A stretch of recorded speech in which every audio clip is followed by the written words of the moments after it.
Now it's time for Ag Weather Watch. As always, meteorologist Kenny Miller is breaking down and assessing our overall ag situation here and across the state. Take a look.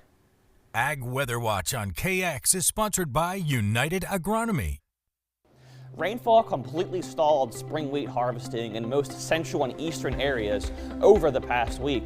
Harvest of the spring wheat crop in our state is at approximately 21%, up only 9 percentage points from the previous week, and still several points behind our 5-year average.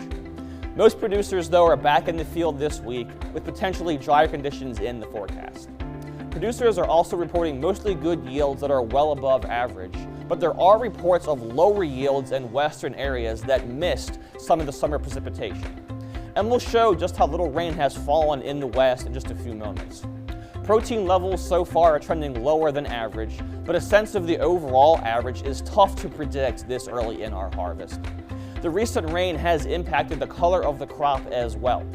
Drier days would be most welcome across much of the state over the course of the next couple of weeks.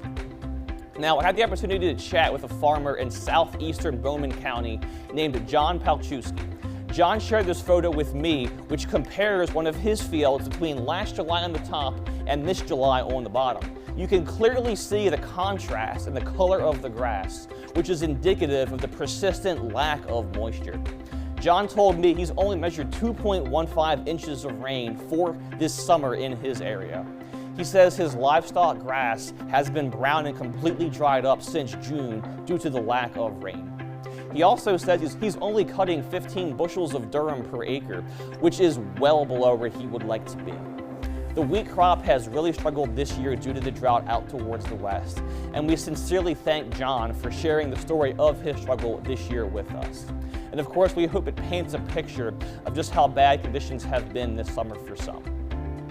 Now, corn felt a similar struggle over the course of the past week as well. Dowing's at 33%, which is well behind the 52% pacing from last year. And this drop-off is largely due to the heavy rainfall again from last week, which slowed corn progress and overall quality. As of August 20th, 55% of the corn crop is rated in good condition, which is a 9% drop-off compared to last week. This is a noteworthy number change for just 1 week. But it would, however, be a little bit more concerning if the affected crop was over a larger area, but most of the damage was in a centralized location.